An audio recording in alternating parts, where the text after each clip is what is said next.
بسم اللہ الرحمن الرحیم۔ عزیزان من، آج مئی 1984 کی 11 تاریخ ہے اور درس قرآن کریم کا آغاز سورہ المرسلات کی آیت 38 سے ہو رہا ہے، 77/3A۔ آپ کو یاد ہوگا کہ حق و باطل کی کشمکش کا جو سلسلہ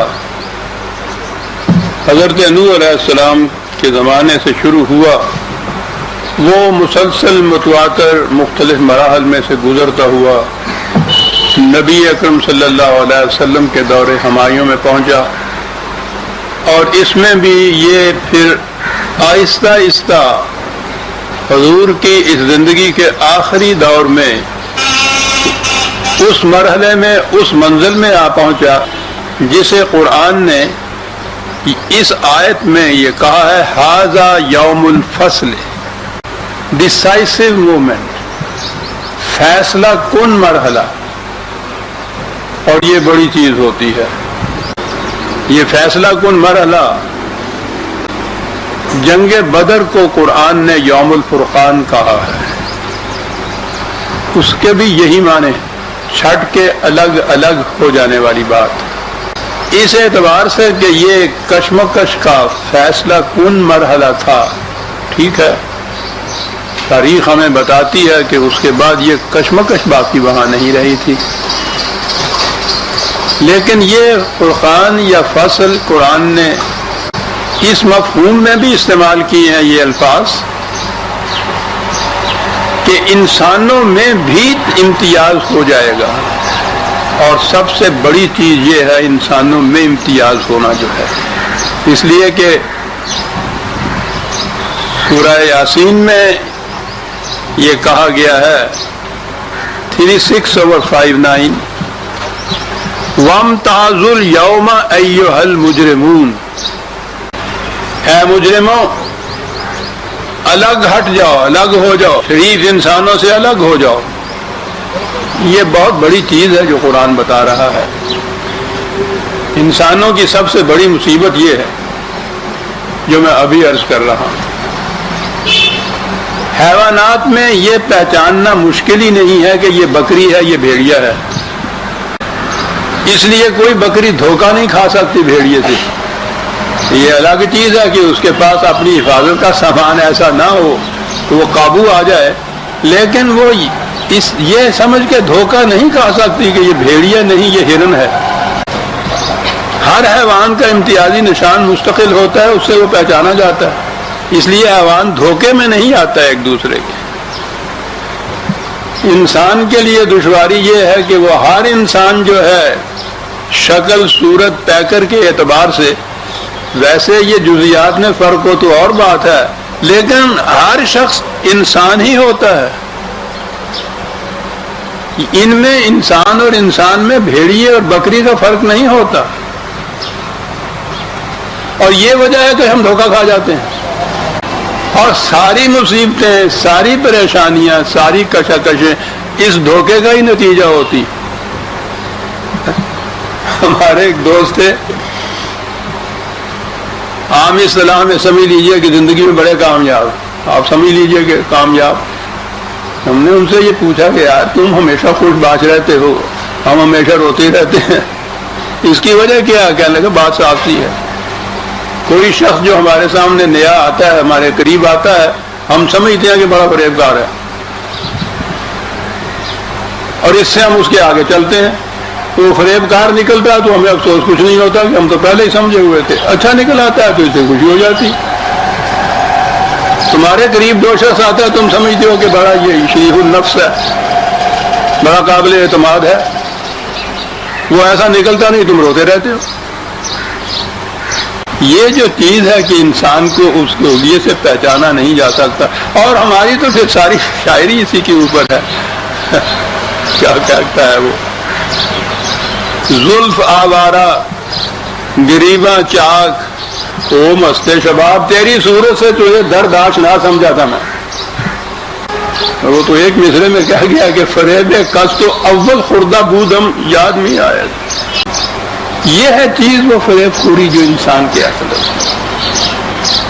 یہ جو معاشرہ ہمارے ہاں کے غیر قرآنی معاشرے ہیں ان میں انسان اور انسان کے اندر آپ تمیز نہیں کر سکتے،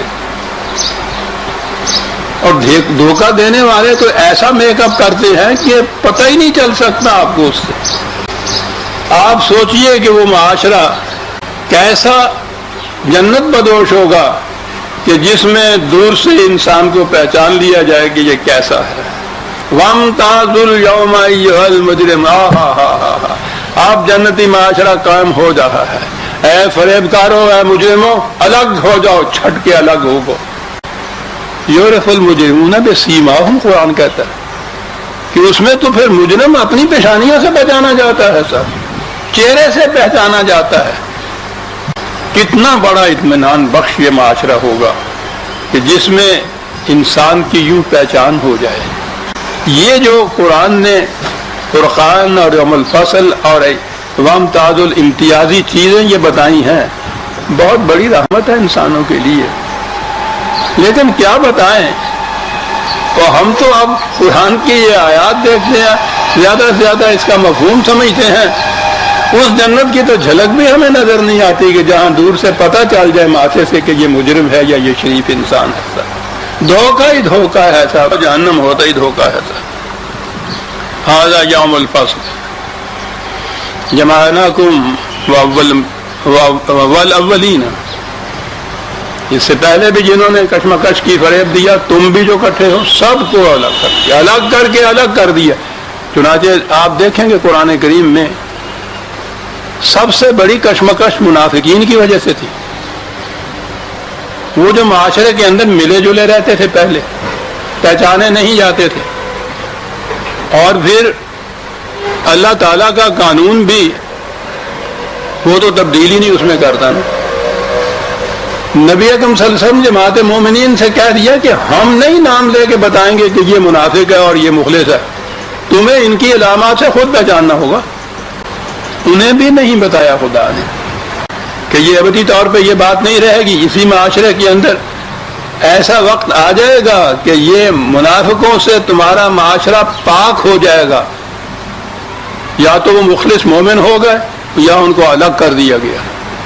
یہ ہے وہ معاشرہ، یہ ہے وہ امت جو پھر اس کے بعد ان سے عبارت ہو گئی جن سے دھوکہ کھانے کا کوئی سوال ہی پیدا نہیں ہوتا تھا۔ یوم الفصل تھے یہ یوم الفرقان تھا، یہ امتیازی نشان تھا، ماتھے سے پہچانے جانے والی بات تھی۔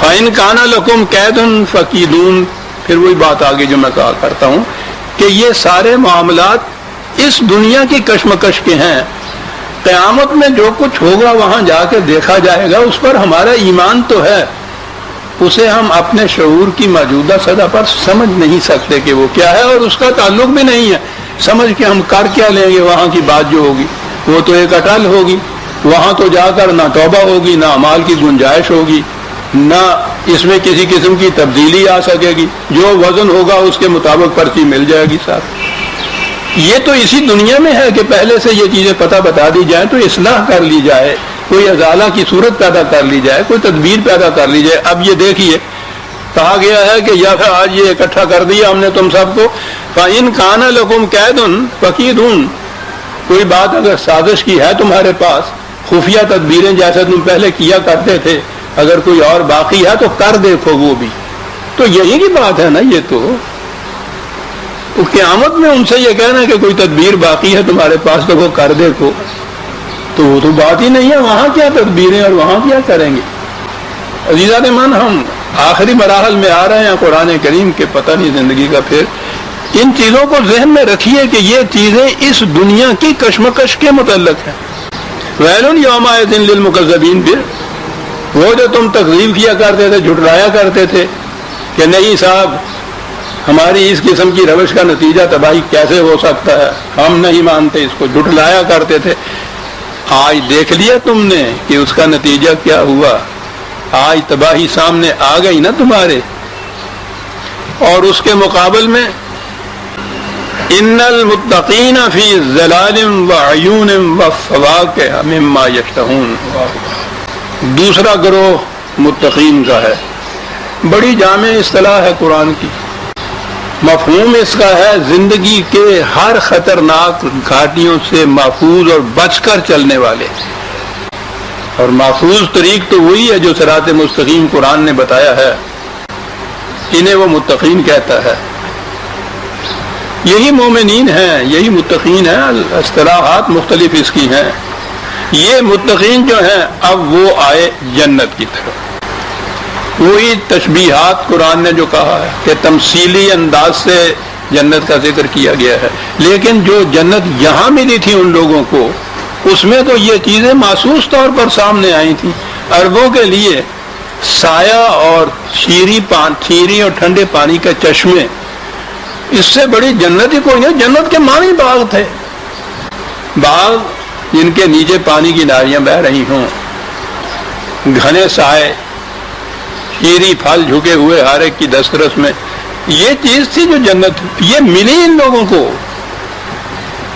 جن کے ہاں آج بھی جا کے آپ دیکھیے مکہ معظمہ اور اس کے گرد ایک درخت نظر نہیں آئے گا، گھاس کی پتی نظر نہیں آئے گی. وادی غیر ذی زرع پہلے دن سے جو تھی آج بھی وہی کچھ ہے وہاں.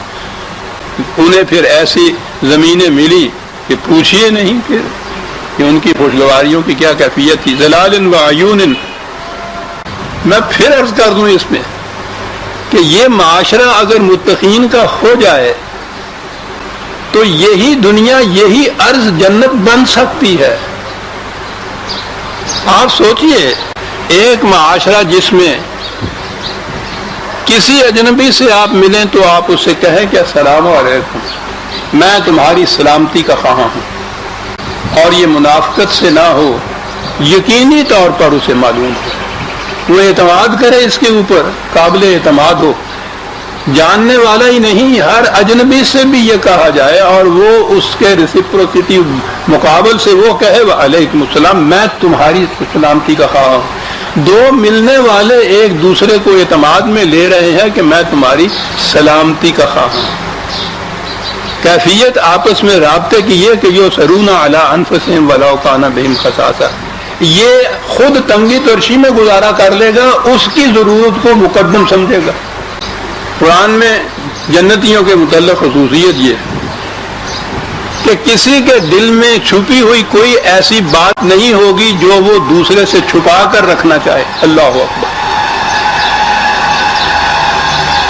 بتاؤ، میں یہ تو معاشرے کا ذکر کر رہا ہوں. کبھی خوش قسمتی سے کوئی ایک انسان ایسا مل جائے زندگی میں رفاقت کے لیے جس میں یہ خصوصیات ہو، تو دونوں میں جنت پیدا ہو جاتی ہے.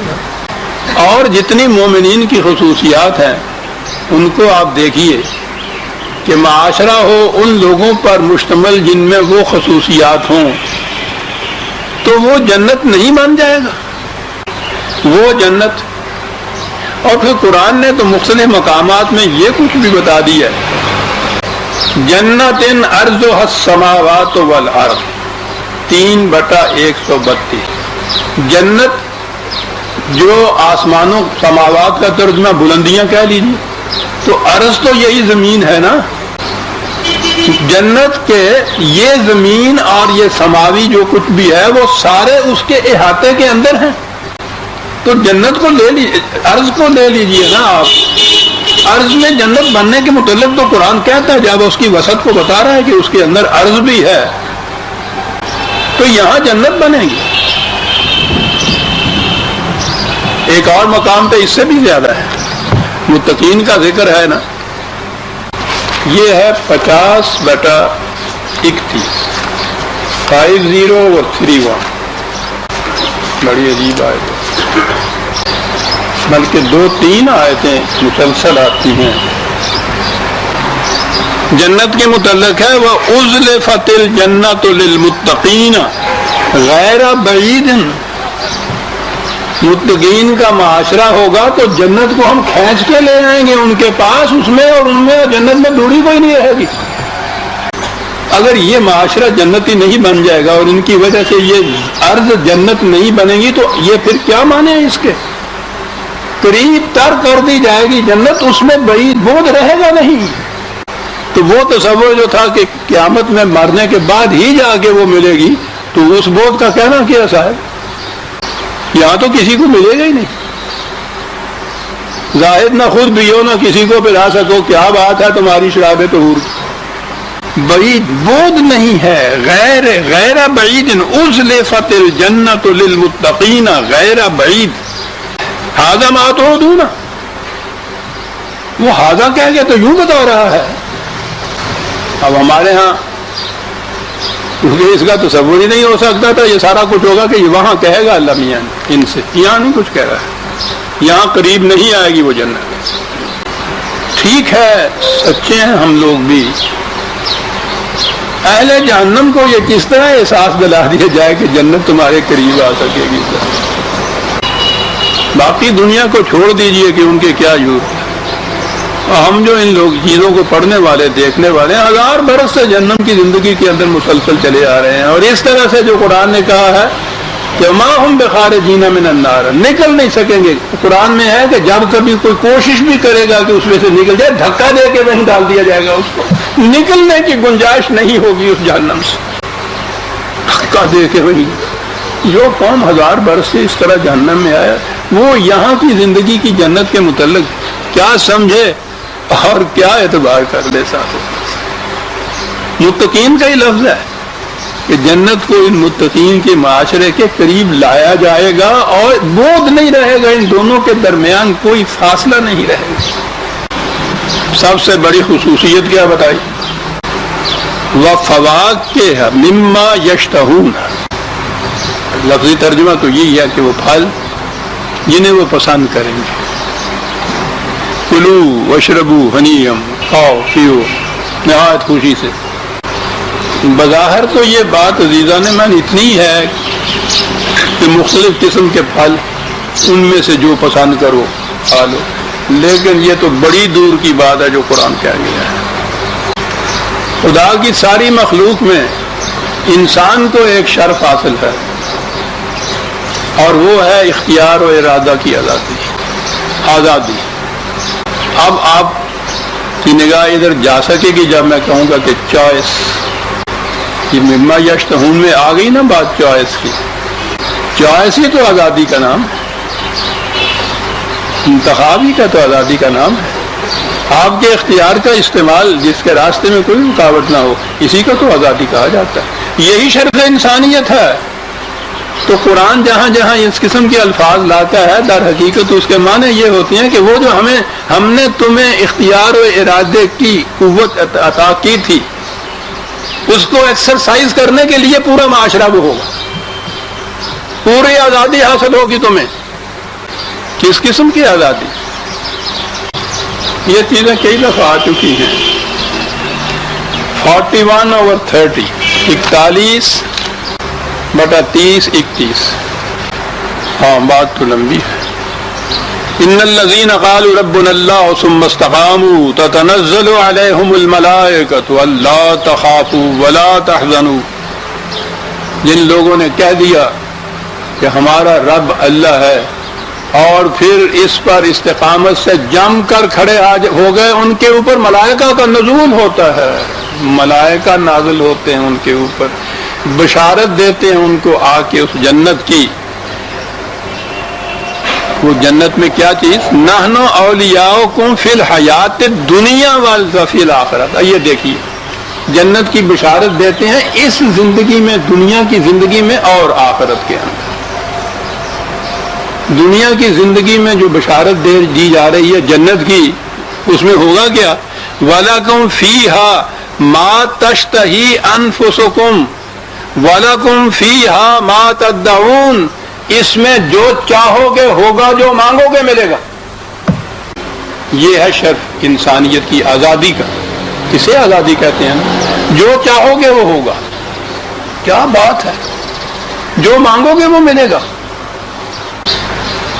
تو جہاں یہ چیزیں آئیں قرآن کے اندر، جو چیزیں کہا جائے کہ جو تم چاہو گے، جو تم پسند کرو گے، تو یہ نہیں ہے کہ چند مختلف قسم کے پھل رکھے ہوں گے، ان میں سے جو تم چاہو گے وہ لے لو، بلکہ یہ کہ وہ جو تمہیں اختیار و ارادے کی قرآن خدا نے صلاحیت یا تمہیں آزادی دی تھی، اس معاشرے میں وہ پوری برقرار رہے گی. اس کے مقابلے میں وہ جہنم ہے. یہاں تو یہ کہا ہے نا کہ اپنے اختیار و ارادے سے جو پسند ہو. اگر اس کو صرف کھاؤ پیو تک ہی رہو سمجھانے کے لیے،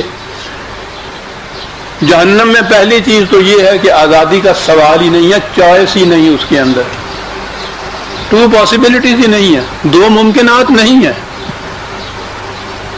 آگ میں 2 ممکنات کیا؟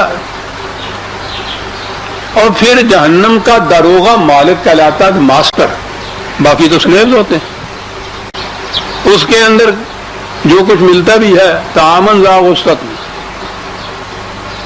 آنے کے لیے وہ جو حلق میں اٹک جائے جا کر، نہ نگلے بنے نہ اگلے بنے،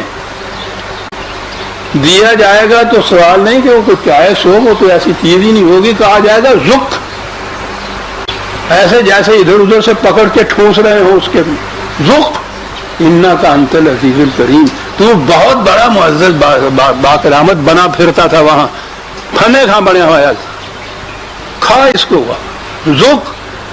دیکھ رہے ہیں آپ کیا چیز ہے یہاں جو سلب ہوئی ہے. سوال یہ نہیں کہ وہ کھانا کس قسم کا ہے. اپنی آزادی سے وہی دال روٹی یہاں ملے جو جیل میں ملتی ہے، دونوں میں کتنا فرق ہو جاتا ہے سر. دال روٹی تو شاید وہی ہوتی ہے. یہ ہے جہنم اور جنت کی بنیادی خصوصیت. جنت جس میں وہ چوائس قائم ہے، جس میں اختیار و ارادہ انسان کا جو ہے وہ باقی رہے. جہنم جس میں یہ چیز سلب کر لی جائے. وہاں تو یہ چیز تھا نا، جو چاہو وہ ہوگا، جو مانگو کہ ملے گا. اور جہنم کے متعلق بھی جو یہ کہا کسی نے کہ بے نیازی کے تیری ناز اٹھائے کیا کیا، جو نہ چاہا وہ ہوا اور جو چاہا نہ ہوا. مبدأ فیض سے بس اتنا گلہ ہے مجھ کو. کیا گلہ ہے مجھ کو؟ جو نہ مانگا وہ ملا اور جو مانگا نہ ملا. یہ ہے جہنم، یہ ہے محکومیت کی زندگی. کہنے کو تو بہت کچھ میں اس سے پہلے بھی کہہ چکا ہوا ہوں جنت اور جہنم میں. بات سامنے آ گئی. 2-3 شعر صحیح اقبال کے. آزاد کی ایک آن ہے محکوم کا ایک سال، کس درجہ گراں سیر ہیں محکوم کے اوقات. آزاد کا ہر لحظہ پیام ابدیت، خالدین فیہا ما، ابدی زندگی. آزاد کا ہر لحظہ پیام ابدیت، محکوم کا ہر لحظہ نئی مرگ مفاجات. آزاد کا اندیشہ حقیقت سے منور، محکوم کا اندیشہ گرفتار خرافات. محکوم کو پیروں کی کرامات کا سودا اور ہے بندہ آزاد خود ایک زندہ کرامات. آزاد کی پہچان کیا ہے؟ چوائس، اختیار و ارادہ. ایک اور نظم بات آ گئی ہے سامنے، یہ ہے ارمغان حجاز میں. تو وہاں تو ارمغان حجاز کے آخر میں 3-4 نظمیں اکٹھی محکوم کے متعلق ہے. ان میں سے ایک یہ ہے کہ محکوم کی لاش کو قبر میں جب اتارا گیا کہ اس قبر نے یہ کہا کہ اے ظالم تو جہاں میں بندہ محکوم تھا. قبر کہہ رہی ہے مردے کی لاش، محکوم کی لاش سے، آہ ظالم تو جہاں میں بندہ محکوم تھا، میں نہ سمجھی تھی کہ ہے کیوں خاک میری سوزناک. پتا نہیں مجھے چلا تھا کہ یہ میری مٹی میں سے یہ آگ کیسے نکلنے لگ گئی. پتا چلا کہ تو بندہ معصوم تھا جو یہاں دفن کیا جا رہا. تیری میت سے میری تاریکیاں تاریک تر، تیری میت سے زمین کا پردہ ناموس چاک. کیا بات ہے اس شخص کی، کیا کہا جاتا ہے. الحذر محکوم کی میت سے 100 بار الحذر. اے سرافیل، اے خدائے کائنات، اے جان باک. الحذر محکوم کی میت سے 100 بار الحذر. یہ جہنم ہے. چوائس نہیں، ما یشتہون نہیں ہے. جو کہا جائے گا کرنا ہوگا، جو دیا جائے گا کھانا ہوگا. یہ ہے قرآن کریم میں جہاں جہاں یہ کہا ہے نا کہ جنت کے اندر یہ خصوصیت ہوگی عزیزہ نے مان اس کے معنی یہ بنیادی خصوصیت انسان کی ہے ما یشتہون کی. جو کچھ جنت میں دیا جا رہا ہے اس کی ذرا تفصیلات پڑھیے. 50/35 50/35 لہم ما یشاؤون فیہا ما یشاؤون فیہا. یہ یشاؤون کا لفظ قرآن میں خدا کے لیے آتا ہے، مشیت جسے کہتے ہیں، یفعل ما یشاء. یہاں یہ ہے کہ لہم ما یشاؤون فیہا، جو ان کی مشیت ہوگی اس کے مطابق ان کو. تو یہ تو یعنی اس سے آگے تو تصور ہی نہیں ہمارا جا سکتا نا کہ جو چاہو گے ہوگا، جو مانگو گے ملے گا، جو تمہاری مشیت میں ہوگا وہ کچھ ہوگا. اور آگے کیا کہا؟ والدینا مزید، ہمارے ہاں اس سے بھی زیادہ ہے ان کے لیے، اس سے بھی زیادہ. اللہ کیا بات کر دی. دیتے ہیں وعدہ ظرف قضا خار دیکھ کر. ہماری یہ جو زندگی ہے طبعی زندگی، اس طبعی زندگی میں ہماری آرزویں، ہماری تمنائیں، ہماری خواہشات محدود ہوتی ہیں، اسی سطح پہ ہوتی ہیں. سوچو تو صحیح، اگر آپ سے بھی کہا جائے کہ مانگو، کیا مانگتے ہو جب تم، تو ہمارا مانگنا انہی حدود کے اندر ہوگا نا جو طبعی زندگی کی حدود ہے. اس سے آگے تو ہم سوچ بھی نہیں سکتے. کہا تم جو چاہو گے، تم جو مانگو گے وہ ہوگا، وہ بہرحال تمہارے اس محدود پیمانے کے اوپر ہوگا، اور ہم تمہیں اس سے آگے لے جانا چاہتے ہیں، اس لیے ہمارے پاس اس سے بھی زیادہ ہوگا. بچے سے کہیے آپ کے بیٹا جو چاہتے ہو یہاں سے لے لو، تو اس میں سے وہ زیادہ سے زیادہ یہی ہے نا کہ وہ چھوٹا سا گگو گھوڑا نہیں لے گا، وہ ہوائی جہاز کا کھلونا لے لے گا. وہ اس کے ذہن کی سطح، اس کی مانگ، اس کی طلب، اس کی خواہش، اس کی آرزو اس دائرے سے آگے جا نہیں سکتی. تم اس سے کہتے ہو کہ بیٹا ٹھیک ہے اس وقت تم کھلانے کا موٹر لے دو، ہم تمہیں سچ مچ کا موٹر دے دیں گے. اس کے ذہن میں ابھی نہیں آ سکے. کیا بات ہے قرآن کی. جو تم چاہو گے وہ ہوگا اور ملے گا، اس سے زیادہ بھی ہوگا. اور وہ زیادہ کیا ہوگا؟ 9/72 ایک ایک آیت ہی میں لے آتا ہوں. 20 آیت ہیں انہی مضامین کی قرآن کے اندر. تفصیل سے آپ دیکھنا تو تبویب القرآن میں دیکھ لیجئے جہاں میں نے تمام آیات کٹھی کی ہوئی ہیں. یہاں جو چیز کہی گئی ہے بڑی عجیب. یہ ہے جی 9/72. وعد اللہ المؤمنین والمؤمنات جنات تجری من تحتها الانہار خالدین فیہا ومساکن طیبۃ فی جنات عدن. یہ تو جنت کی بات ہو گئی کہ یہ ملے گا. وہاں بھی یہ کچھ تھا، اور آگے جو تھا کہ اس سے زیادہ ہمارے پاس وہ کیا، وَرِضْوَانٌ مِّنَ اللَّهِ اکبر. اب یہاں ہمارے ہاں کہیں دیکھیے ترجمہ ہو جائے گا خدا کی خوشنودی جو ہے وہ اس سے کہیں آگے ہے. وہ خدا خوش بھی ہوتا ہے، خدا ناراض بھی ہو جاتا ہے. یہ خوش ہو جانا، ناراض ہو جانا تو انسانوں کے جذبات ہیں. خدا غنی عن العالمین، خدا کی خوشنودی رضوان کے معنی اور ہوتے. اس کے معنی یہ ہے کہ یہ ساری چیزیں جتنی بھی ہیں یہ تو اس زندگی اور اس سے متعلقات اور لزومات ہیں. اس سے آگے بڑی چیز اور ہے، اور وہ یہ ہے صفات خداوندی سے ہم آہنگ ہو جانا. رضوان کے معنی ہم آہنگی ہوتا ہے، اپنے اندر وہ صفات پیدا کرتے چلے جانا. بحد بشریت کی حد کے اندر صفات خداوندی کا اپنے اندر منعکس کرتے چلے جانا. اب اس سے پھر انسان کی خودی وہ زندگی جو آگے چلنی ہے وہ کس طرح جنت بدامہ بن جاتی ہے. ہم کیا سمجھیں اس کو. رضوان من اللہ، صفات خداوندی سے ہم تو وہ اس سے بھی وہ یہاں لفظ وہ اکبر آیا ہے، وہاں صرف مزید. یہ تمام چیزیں جنت کی زندگی کی قرآن نے بتا دی سر. اب یہاں ایک سوال پیدا ہوتا ہے کہ مومن کو بھی تو کچھ احکام خداوندی ماننے ہوتے ہیں، وہ بھی تو ان کا پابند ہوتا ہے. تو جب وہ پابند ہو گیا تو پھر تو وہ آزادی نہ رہی. تو گویا آزادی سے ہمارا مفہوم تھا جسے مادر پدر آزادی ہے، جسے یہ پابندی کہتے ہیں، اس کا سمجھ لینا بڑا ضروری ہے. یہ پابندی کیا ہے؟ یہ پابندی کسی کی عائد کردہ نہیں ہے. پابندی اور پابندی میں فرق ہے. میں مثال دیا کرتا ہوں نا کہ آپ اپنی صحت کے لیے یہ قاعدہ بنا لیں کہ میں صبح اٹھ کے 3 میل سیر کیا کروں گا، پابندی ہے وقت کے ساتھ، اور ٹھیک اسی طرح سے آپ یہ کرتے رہیں. پابندی تو آپ کے اوپر یہ ہے، آپ کی آزادی کو اس نے سلب نہیں کیا، آپ نے تو خود یہ پابندی اپنے اوپر عائد کی ہے. جو خود عائد کردہ پابندی ہو وہ پابندی نہیں کہلاتی، وہ تو آزادی کا مظہر ہوتی ہے. قرآن کی طرف آئیے، اس پابندی کا ذکر کس طرح سے کیا جا رہا ہے. بیمار ہے، وہ علاج کا سوچتا ہے، اس کے لیے وہ اپنے اختیار و ارادے سے طے کرتا ہے کہ ایلوپیتھک علاج کراؤں گا.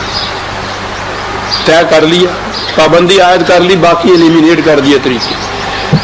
فلاں ڈاکٹر جو ہیں اس کا علاج کراؤں گا. اب ان ڈاکٹر کی دوائیاں، ہدایات، ڈائریکشنز ساری کی ساری اس کے اوپر پابندیاں عائد ہوئی ہیں. یہ پابندیاں اس کو محکوم نہیں بنا رہی کسی کی، یہ تو اپنے چوائس کی پابندی ہے. قرآن میں جو پابندیاں ہیں، پہلی پابندی آپ کے نزدیک یہ ہے نا کہ وہ ایمان لائے، کفر کو چھوڑے.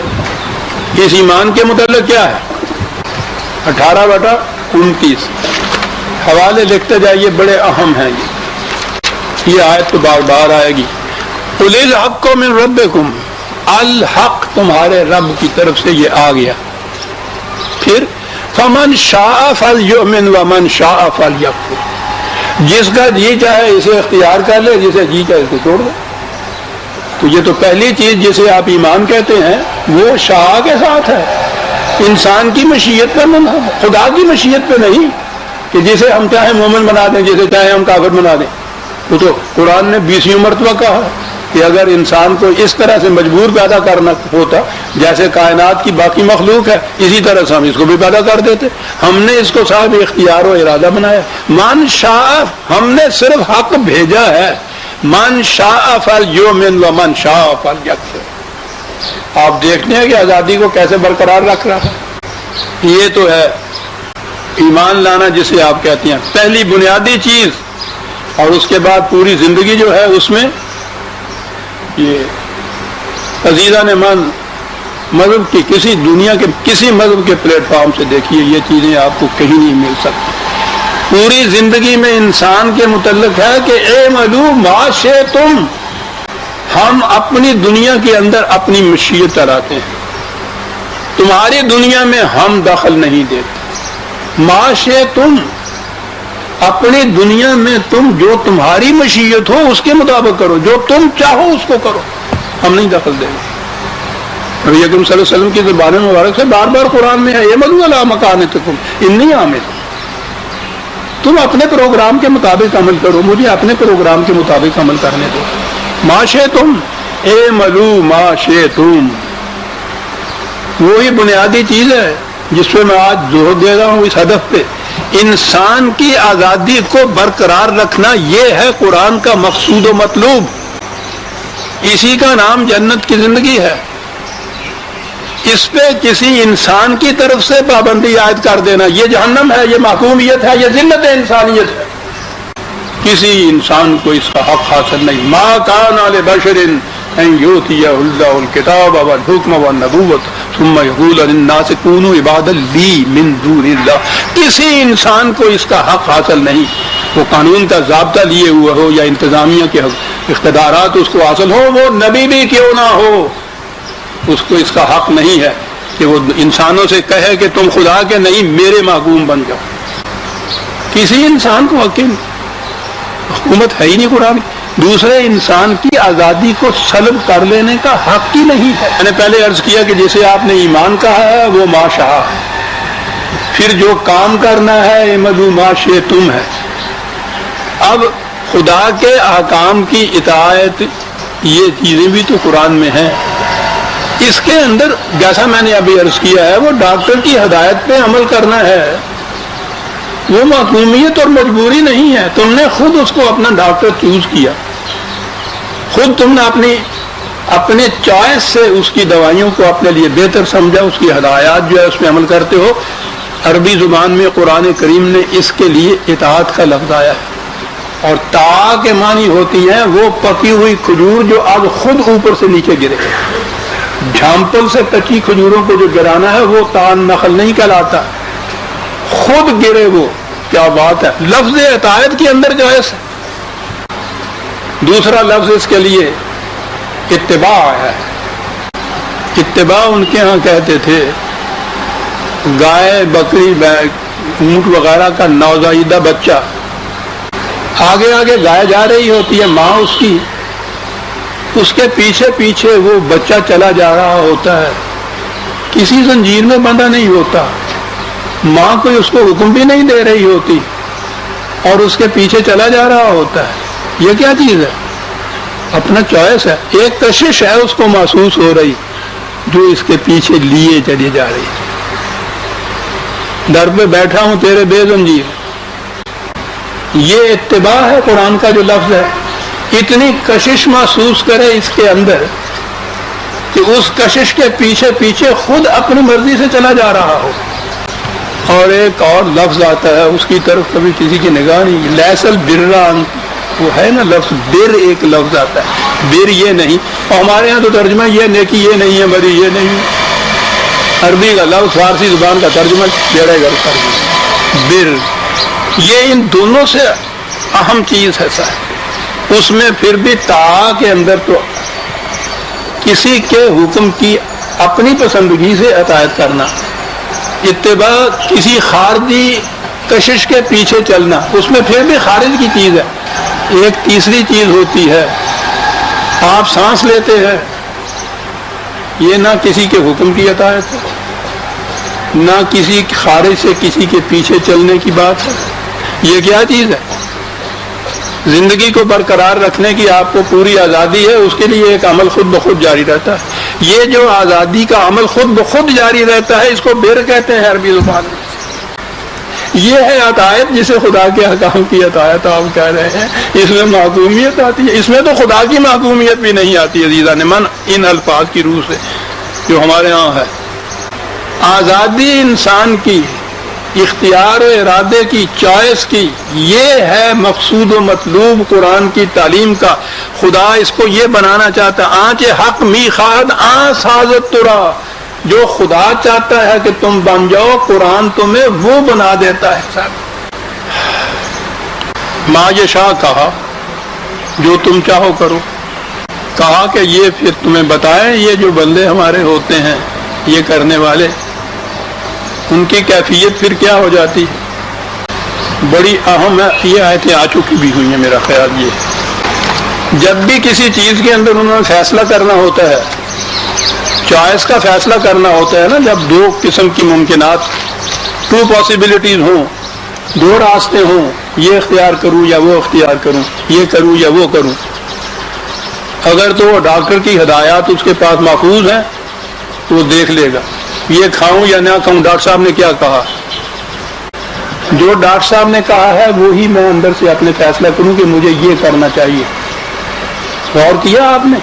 ڈاکٹر صاحب کے اس ہدایت کے مطابق میں نے اپنی خواہش کو ڈھال لیا. خواہش میری ہے، اختیار میرا ہے، میں خود اپنے اختیار کو اس ہدایت کے مطابق کر رہا ہوں. قرآن کریم کے اندر کیا آیت ہے؟ وَمَا تَشَاءُونَ إِلَّا أَن يَشَاءَ اللَّهُ.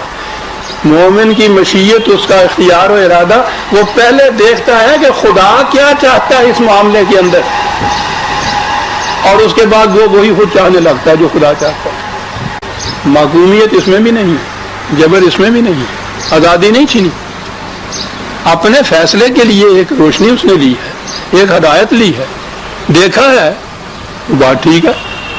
اور یہی چیز ہے قرآن کریم جو دیتا ہے آپ کو کہ جب بھی آپ کے سامنے دو پاسبلٹیز، دو ممکنات آئیں، اس میں سے ایک راستہ آپ نے اختیار کرنا ہے. یہ دیکھیے کہ خدا کیا چاہتا ہے ایسے میں کہ کیا جائے. تو قرآن آپ کو یہ بتاتا ہے. جب اس کے مطابق آپ عمل کرتے ہیں تو یہ کسی کی محکومیت نہیں ہے، اپنی آزادی سے آپ ایسا کر رہے ہیں. آزادی یہ بھی تھی کہ خدا کے خلاف کو جو راستہ ہے آپ وہ بھی اختیار کر لیتے. آپ نے خود وہ راستہ اختیار کیا جو خدا چاہتا ہے. میں نے کئی دفعہ کہا ان آیتوں کے ترجمے جو دور ملوکیت میں ہمارے ہاں تفسیریں ہوئی ہیں، پوچھو نہیں، سارا قرآن، ساری تفسیریں، قرآن خود انسان کو محکوم بنانے کے لیے، اس کی آزادی چھیننے کے لیے، کیونکہ دور ملوکیت میں تو پہلی چیز یہ ہے کہ آزادی نہ رہے کسی کی برقرار۔ انسان کی حکومت کو تو مانا ہی ہے کہ انسان انسانوں کا محکوم ہو جائے، اس کے زندگی کے کسی گوشے میں بھی اس کو چوائس نہیں دی جاتی۔ تو جب اس دور کے اندر آپ کی پہلی تفسیر قرآن کی ہوگی، پہلی تفسیر، تو کیا اس میں آپ کو آزادی کا سبق دیا جائے گا؟ اور اسی پہلی تفسیر کے بعد پھر یہ طرحی غزلیں ہیں جو آج تک لکھی چلی جا رہی ہیں، وہی تفسیر طبری کی اسی کے اوپر چلی جا رہی ہے۔ آزادی چھیننے کی بات، ما تشاءون الا ان یشاء اللہ، پہلے یہ بات کہ بھئی تم جو چاہو کرو، اور اس کا ترجمہ، اس کی تفسیر پہلی یہ ہے کہ تم تو چاہ ہی نہیں سکتے کسی چیز کو وجود اس کے جو خدا چاہے، جناب جو خدا چاہے تم وہی چاہ سکتے، تمہارا ارادہ کوئی نہیں ہو، یہ اس کا ترجمہ ہوتا ہے، یہ اس کی تفسیر ہے، ملوکیت کی ہے نا، جس میں یہ بات تھی کہ تم اپنے چاہنے سے پہلے، فیصلہ کرنے سے پہلے کہ کون سا میں نے دونوں امکانات میں سے ایک میں نے راستہ اختیار کرنا ہے، یہ دیکھو کہ خدا نے یہ کیا کہا ہے کہ کون سا راستہ تمہارے لیے بہتر ہے، اس نے جو کہا ہے نا اسے اختیار کرو، اپنی آزادی سے، اپنے چوائس سے اختیار کرو اس کو۔ ما تشاءون کیا کہہ رہا ہے، چون فنا اندر رضائے حق شبد، جب انسان اس طرح سے وہ جو خدا نے چوائس کی تھی، اس کے لیے متعین کی تھی راستہ، تجویز کیا تھا راستہ، اس کو اختیار کر لیتا ہے، اپنی خواہش کو، اپنے ارادے کو، اپنی چوائس کو اس کے ساتھ ہم آہنگ کر لیتا ہے، تو کیا کیفیت ہوتی ہے، بندہ مومن قضائے حق شود، یہ بندہ خدا کی تقدیر بن جاتا ہے، خود ہی کو کر بلند اتنا کہ ہر تقدیر سے پہلے خدا بندے سے خود پوچھے، بتا تیری رضا کیا ہے، وہ دونوں کی رضائیں مختلف نہیں ہوں گی، کہے گا کہ وہی کچھ تیری رضا تھی، لیکن وہ رضا تم نے مجھ پہ ٹھونسی نہیں ہے، میں نے اسے خود اختیار کیا ہے۔ آپ نے عزیزان مان یہ سوچ لیا، دیکھ لیا، مما یشتہون جو ہے یہ اتنا ہی نہیں ہے کہ ان پھلوں میں سے جو تم چاہو وہ پھل کھا لو، یہ تو بڑی چیز ہے جو قرآن، جنت میں ہر مقام پہ یہ ملیں گی آپ کو چیزیں سب، کلو وشربو حنیم بما کنتم تعملون، بڑی چیز آگے بھی آگے، یہ آخری پارے کی آخری آیتیں، پوچھو نہیں کتنا ارتقاء ہے، کنسنٹریشن ہے، کھاؤ پیو بڑی مزے سے، بما کنتم تعملون، کسی کا احسان نہیں ہے، بھیک نہیں مانگی تم نے جو کچھ کیا تھا یہ اس کا بدلہ ہے، تمہارے اپنے اعمال جو تھے یہ اس کا نتیجہ ہے، کسی کا احسان نہیں، خدا کا بھی احسان نہیں، بما کنتم تعملون۔ آزاد معاشرے کے اندر یہی چیز ہے کہ ہر شخص کو اس کی محنت کا معاوضہ پورا ملتا ہے۔ جہنمی معاشرہ، فرعون کا معاشرہ، 20/112، 20/، میں ریفرنسز لکھایا جا رہا ہوں آپ کو عزیزان من کام آئیں گے۔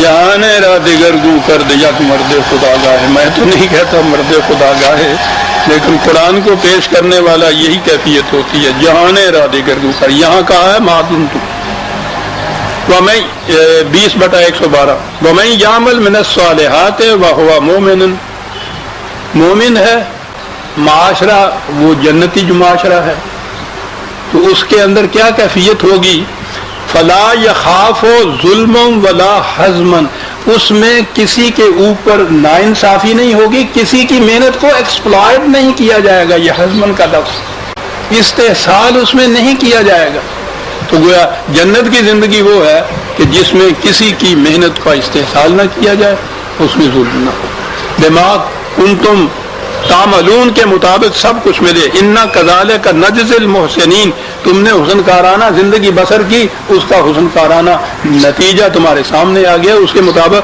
تم نے ڈاکٹر کی ہدایات پر عمل کیا، تشخیص صحیح تھی، دوائی اچھی تھی، صحت مل گئی، یہ ہے نظام۔ اور اس کے مقابلے میں ویل یومئذ للمکذبین، پھر وہی جو تکذیب کرتے تھے کہ ایسا نہیں ہوگا، تمہیں ایسا نہیں ملے گا، یہ نہیں ہو سکے گا، آج خود وہ رو رہے ہیں دیکھ دیکھ کے تمہیں کلو و تمتعوا قلیلا انکم مجرمون. پھر یہ دیکھیے یہی کی زندگی ہے. ان سے کہا جائے گا کہ ٹھیک ہے تمہیں بھی روٹی ملے گی, ذلت کی روٹی ملے گی کیونکہ تم مجرم تھے. یہاں ہی کہ زندگی کے متعلق کہا ہے نا. قیامت میں مجرمین سے اگر کہا جائے کہ تمہیں روٹی نبی توڑی ہوئی ملے گی تو سوال کیا بات ہے. وہ یہی مجرمین کو روٹی نبی توڑی ملتی ہے, معقومیت کی روٹی ہوتی ہے, جو ابھی میں نے عرض کیا. ویل یومئذ للمکذبین. پھر وہی آیت آ گئی وَإِذَا قِيلَ لَهُمُ ارْكَعُوا لَا يَرْكَعُونَ. اس نے تو پھر واضح کر دیا کہ بات یہی کی کہ یہ وہ ہے کہ جب ان سے کہا جاتا تھا کہ خدا کے احکام کے سامنے جھکو, یہ جھکتے نہیں تھے. یہ اس کا نتیجہ ہے. وَيْلٌ يَوْمَئِذٍ لِلْمُكَذِّبِينَ. پھر وہی بات آ گئی صاحب. اور آخر کی آیت بتا دے فَبِأَيِّ حَدِيثٍ بَعْدَهُ يُؤْمِنُونَ. 29 پارے کی آخری آیت. اتنا کچھ کہہ سن لینے کے بعد کہا, اتنی وضاحت سے ہم نے بیان کر دیا, دلائل و برہان دے دی, مشاہدات بیان کر دیے, تاریخی نوشتیں ان کے سامنے ہم لے آئے. یہ سب کچھ دے دینے کے بعد بھی اگر یہ ان حقیقتوں کو صحیح نہیں مانتے تو کہو اس کے بعد پھر کیا چیز اور آ جائے گی تمہارے لیے. کیا انداز ہے بات کہنے کا, اور کیا چیز تمہارے سامنے آ جائے گی. عزیزان من, 29 پارے کی آخری آیت. وقت تو 1 گھنٹے کا ہی ہوتا ہے. آج میں آپ سے کچھ زیادہ وقت مانگنا چاہتا ہوں اور اس کی خاص کیفیت ہے. اس کا تعلق کچھ میرے جذبات سے ہے. دنیا کی ہر چیز جو مرغوب خاطر ہو, پسندیدہ ہو, اس کا ختم ہونا, اس میں کمی آ جانا, وہ وجہ ملول خاطر ہوتا ہے, انسان کے دل پہ گراں گزرتا ہے. یہ ٹھیک ہے, میں بھی انسانوں میں سے ہوں, مجھے زیادہ عرض کو نہیں کرنا. یہ متاع حیات, یہ سرمایہ زندگی اللہ کا احسان ہے.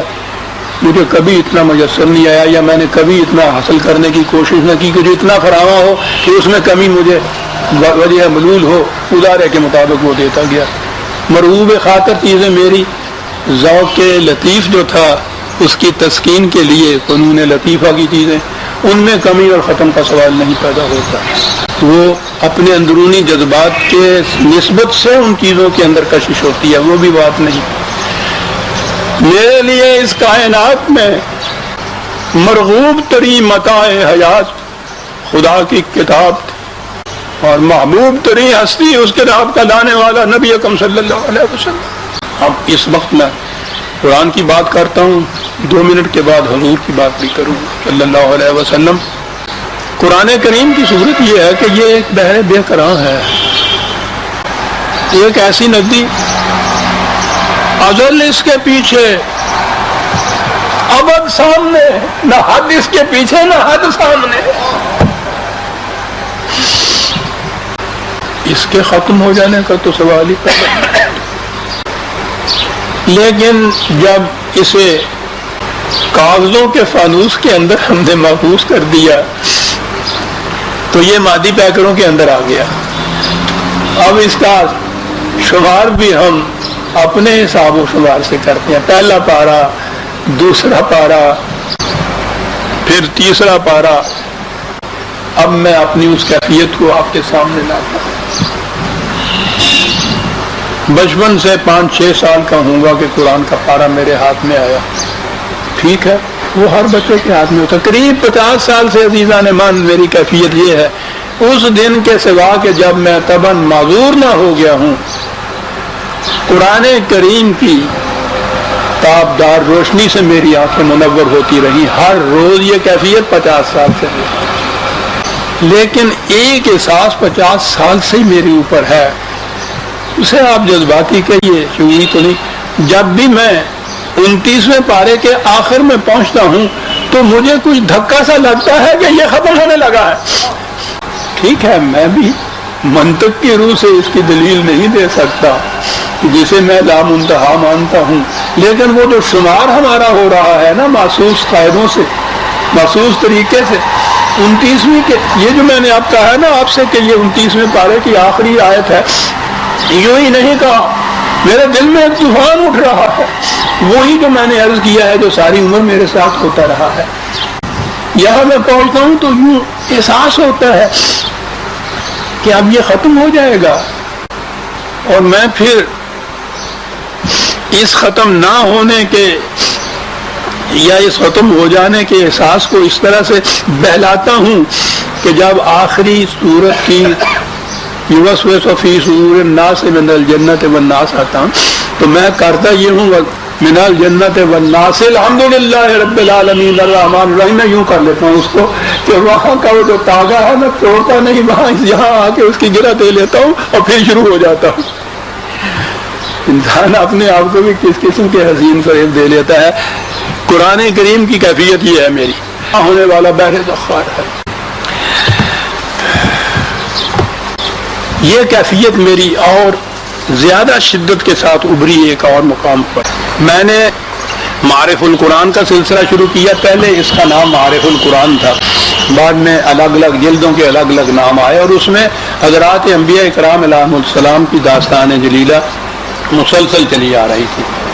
پہلے وہ جوئے نور آئی، وہ حضرت نوح علیہ السلام سے لے کے غالباً حضرت شعیب تک ہیں، پھر وہ برق طور آئی، حضرت موسیٰ علیہ السلام سے آگے کا سلسلہ ہے، پھر شعلہ مستور آئی، حضرت عیسیٰ علیہ السلام کی زندگی کا۔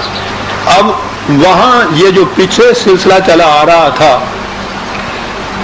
جب میں نے وہ ختم کیا ہے ان کی داستان کو، آخری واقعہ، تو وہ ایسا محسوس ہے جیسے 29ویں پارے کی آخری آیت ہے، وہ سلسلہ جو ختم ہوا، آگے جو شروع ہونا تھا اس کا تو پوچھو نہیں، اس کی جلالت مرتبت، لیکن یہ چیز کہ یہ سلسلہ جو ہے اتنا سلسلہ دراز وہ اب ختم ہو رہا ہے۔ میں نے اس مقام پہ پہنچ کر شعلہ مستور میں اپنے ان جذبات کا اظہار کیا ہے۔ میں اپنی دعاؤں کا صلہ آپ سے یہ مانگتا ہوں کہ جو کچھ میرے جذبات نے اس وقت اظہار کیا جن الفاظ میں آپ کو سنا دوں، آپ اسے سن لیجئے گا۔ اس مقام پر پہنچ کر میں نے یہ لکھا، میرے سامنے ہے یہ چیز، اور آپ دیکھ لیجئے گا کہ یہ جذبات کی شدت کا کیا عالم تھا۔ پتہ نہیں بعض اوقات خود لکھنے والا بھی محسوس نہیں کرتا کہ کس عالم کے اندر یہ چیز لکھی جاتی ہے اور لکھی گئی ہے۔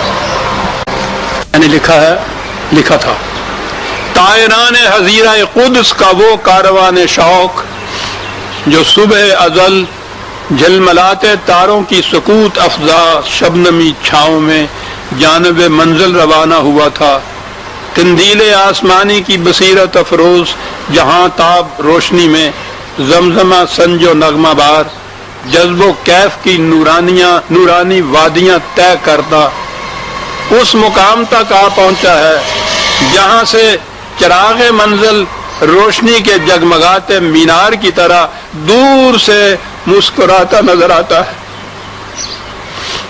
چراغ منزل آپ نے سمجھ لیا کہ میں نے کس کو کہا، وہ مقام جہاں اس مقصد عظیم کی تکمیل ہوگی جس کے لیے خاک کے ذرے مختلف ارتقائی ادوار طے کر کے پیکر آدم میں متشکل ہوئے، اور یہ پیکر آب و گل مقام شرف و مجد انسانیت کی طرف رواں دواں زیادہ پیما ہوا۔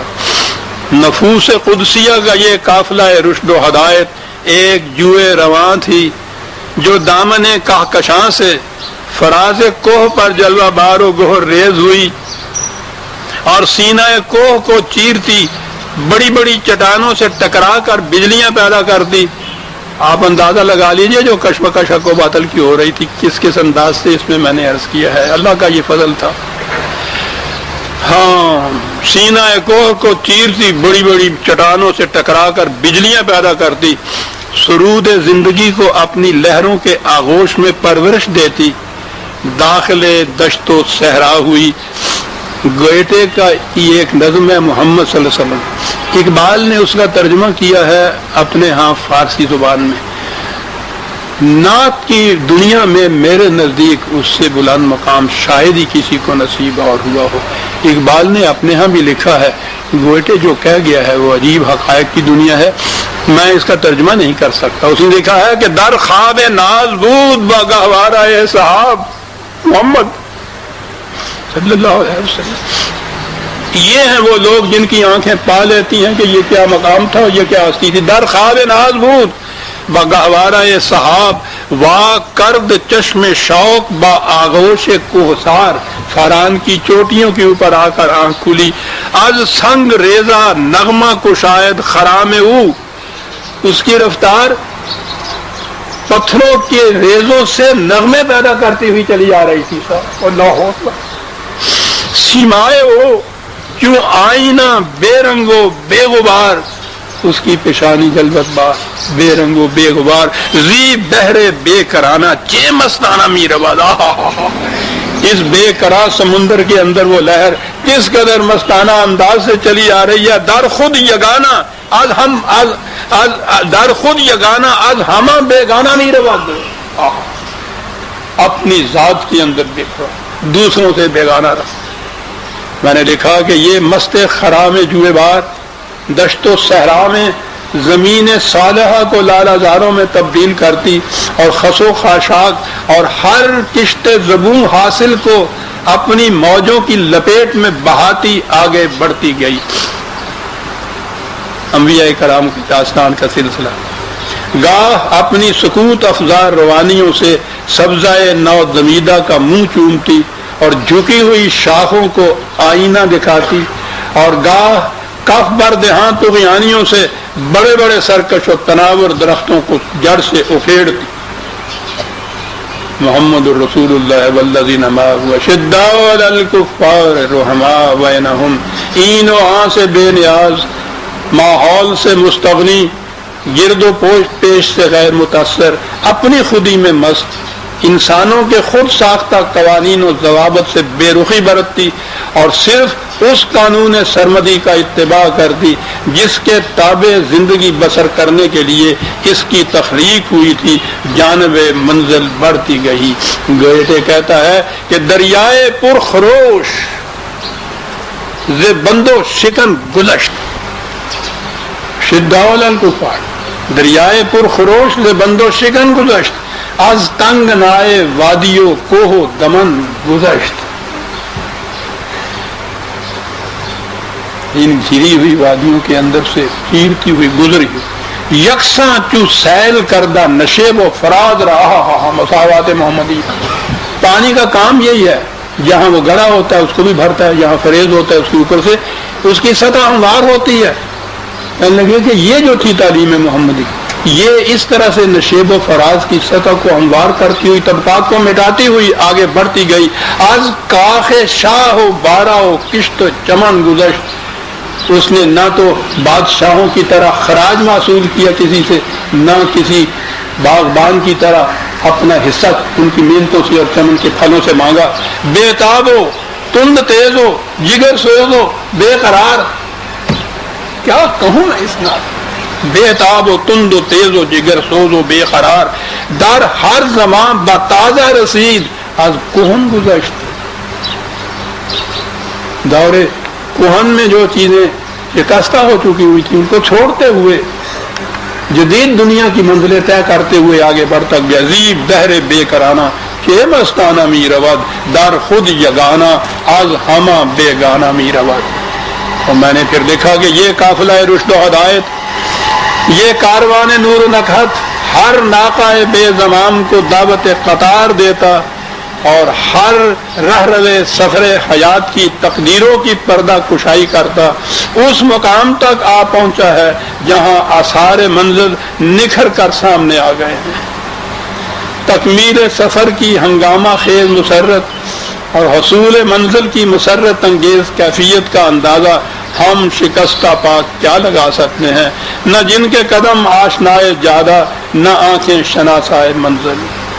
اس واضحانہ حقیقت کا پوچھئے کسی ایسے قلب زندہ سے جس پر یہ حقیقت آشکارا ہو چکی ہو کہ حیات ذوق سفر کے سوا کچھ اور نہیں۔ یہ کیف، یہ راحلہ شوق اس وقت میقات میں آ پہنچا ہے۔ مجھے خوشی مسرت ہے اور فخر ہے اپنی اس تشبیہ پر۔ میقات آپ کو معلوم ہے کہ حج کے لیے جب جاتے ہیں تو کعبے سے دور کچھ فاصلے پر، کچھ یہاں کچھ وہاں، وہ وہاں ایسے نشانات ہیں مقامات کے کہ جہاں پہنچ کر پھر احرام کا جامہ پہنا جاتا ہے، کپڑے اتارے جاتے ہیں، تو وہ در حقیقت تیاری ہوتی ہے حرم تک پہنچنے کی، وہ میقات ہوتا ہے، وہ وعدہ ہوتا ہے، وہ مقام ہوتا ہے کسی کے ملنے کا، جہاں کوئی کہہ گیا ہو کہ یہاں کھڑے رہنا، ہم آئیں گے یہاں تمہارے لیے۔ کیا بات ہے اس لفظ کی صاحب، ہم تمہیں ملنے آئیں گے، یہاں ہمارا انتظار کرو۔ میقات کیا عجیب الفاظ، اس وقت میقات میں پہنچ چکا ہے، میں نے لکھا ہے۔ وہ دیکھیے ہر فرد کارواں مصروف احرام بندی ہے کہ اب اگلا قدم حریم کعبہ میں ہوگا۔ میقات پر پہنچ کر ہر زائر حریم قدس کا ولولہ شوق تیز تر اور راحلہ ذوق انا گسیختہ ہو جاتا ہے کہ منزل کا قرب اور عید نظارہ کی کشش اس کے رگو پے میں بجلیاں بھر دیتی ہے۔ لیکن اس مقام پر میرا یہ عالم ہوتا ہے کہ ذوق و شوق کی برق آسا بے قراریاں اور جذب و کیف کی والہانہ سرمستیاں یکسر حیرت بن جاتی ہیں کہ یہ وہ مقام ہے جہاں کا ہر ذرہ پکار پکار کر کہہ رہا ہوتا ہے کہ ادب گاہے زیر آسماں از عرش نازک تر۔ یہ وہ ادب کا مقام ہے اس آسمان کے نیچے جو عرش سے بھی نازک تر ہوتا ہے صاحب، اور یہی وہ مقام ہے کہ جہاں میں، یا یہی وہ کیفیت ہے کہ جہاں میں 29ویں پارے کی آخری آیت میں پہنچا کرتا ہوں۔ بیان ہی یہ میری کیفیت ہو جاتی ہے۔ عزیزان من، میں جذباتی بہت کم ہوتا ہوں، لیکن جذبات کے موٹر صرف پٹرول سے ہی نہیں چلتی، اس میں موبل آئل بھی ہونا ضروری ہے صاحب۔ یہ ہے وہ کیفیت جو میں نے عرض کیا کہ یہ فبأي حدیث بعدہ یؤمنون، جب آخری آیت آئی ہے 29ویں پارے کی، تو وہ میں اسے میقات کے سنگ میل سے پکارا کرتا ہوں۔ وہاں پہنچ چکے ہیں ہم، احرام باندھیے، تیاری کیجیے اب آگے حریم کعبہ میں پہنچنے کے لیے۔ قرآن کا تو جیسے میں نے عرض کیا ہے، آخری آیت کے آخری لفظ پہ میں تو یوں کیا کرتا ہوں الناس الحمدللہ، اس اختتام سے میں ابتدا کر لیا کرتا ہوں۔ اسی طرح سے میں نے اس کو مطالعہ اور تلاوت کی ہے۔ یہ وہ چیز ہے، کہنے کو تو بہت سے اشعار ذہن میں آ رہے ہیں لیکن زیادہ ضرورت نہیں ہے۔ ختم ہونے کے بعد جگر کا ایک شعر حسین ہے، گلے مل کر وہ رخصت ہو رہے ہیں، محبت کا زمانہ آ رہا ہے۔ کیا کیفیت ہے، میں اسے محسوس کرتا ہوں۔ میں ختم کرتا ہوں قرآن کے آخری پارہ کو، 29ویں پہ تو وہ کیفیت میری ہوتی ہے، وہاں پہنچ پہ یہ کیفیت ہوتی ہے کہ کوئی بات نہیں، محبت کا زمانہ آ رہا ہے، اور پھر شروع ہو جاتا ہے۔ اور اس شروع ہونے کے متعلق تو میں سمجھتا ہوں کہ غالب جس انداز میں بات کہہ گیا ہے کسی اور کو نصیب نہیں۔ وداع و وصل جدا گانا لذت دارت، تیرا رخصت ہونا اور تیرا آ کے ملنا دونوں کی لذت ہی الگ الگ ہوتی ہے۔ 1000 بار میں رہو، 100,000 بار میں آ، 100 دفعہ جا، 1000 دفعہ ہو، صدقے دے دے۔ قرآن کی کیفیت عزیزان من میرے ساتھ ہی ہے، وداع و وصل جدا گانا لذت دارت ہے۔ ختم کرتا ہوں، ختم کا لفظ بھی میں کامتا ہوں جب میں یہ کہتا ہوں، میں نہیں چاہتا یہ لفظ بھی ختم کروں۔ آخری پارے پہ پہنچ کے بعد آخری آیت پہ جاتا ہوں تو وداع، اور پھر الحمدللہ سے وصل، وداع و وصل جدا گانا لذت دارت۔ کیا بات اس شخص کی کہ 1000 بار بے رہو، 100,000 بار بے رہو، 1000 بار صرف 100,000 بار، یہ ہے چیز کہنے کی جو ہوتی ہے لطیف باتیں۔ 100,000 بار قرآن کو جب یوں ودا کیا جاتا ہے میں کہوں گا، تو اس کے بعد اس کا آنا جو ہوتا ہے وہ ایک نئی دنیا کے دروازے کھولتا ہوا آتا ہے۔ 50 برس ہو گئے عزیزان من، اتنی چھوٹی سی کتاب ہے کہ اندر میرے، اب میں نے وہ لگا دیا ہے، ایک قطعہ ہے اتنا بڑا، فریم کیا ہوا رکھا ہوا مصر میں، اس ایک کے اندر سارا قرآن لکھا ہوا ہے، اتنی چھوٹی سی کتاب ہے۔ وہ انگریزی کا ٹائپ جو بریف ہوتا ہے اس میں یہ آ جائے چند صفحوں میں کتاب آ سکتی ہے، لیکن کیفیت اس کی یہ ہے کہ نہ حد اس کے اسی سے، نہ حد سامنے، یہ ختم ہی نہیں ہونے کو پاتی. ہر بار اس کو جب میں شروع کرتا ہوں ہر بار نئے حقائق سامنے آتے ہیں. 50 سال ہو گئے بھرے ہوئے ہیں رجسٹر میرے ان چیزوں کے لکھنے سے جناب ختم نہیں ہو سکتا. قرآن نے جو کہا تھا کہ خدا کے حقائق کو تم ختم نہیں کر سکو گے، خاص سارے سمندر روشنائی بن جائیں اور سارے درخت قلم بن جائیں. قرآن کی کیفیت یہ ہے عزیزان من. بہرحال ہم میقات پر آ گئے، اس لیے احرام باندھنے میں مصروف ہو جائیے. آئندہ ہم میقات کے بعد کی پہلی منزل حریم کعبہ کی طرف جو جا رہی ہے 30واں پارہ، اس 30ویں پارے کی ابتدا ہم کریں گے اپنے اس روش کے مطابق. یوں ہی کیوں نہ کروں میں. وَبِأَيِّ حَدِيثٍ بَعْدَهُ يُؤْمِنُونَ عَمَّا يَتَسَاءَلُونَ. کیا انداز ہے اس 30ویں پارے کی پہلی آیت. عَمَّا يَتَسَاءَلُونَ. یہ رسول یہ کس بات کی بات کے متعلق تم سے بار بار پوچھتے ہیں؟ کون سی بات ہے جس کی بابت یہ پوچھتے ہیں؟ اس کا جواب ہم آئندہ درس میں دیں گے. ربنا تقبل منا انک انت السمیع العلیم. ایک نام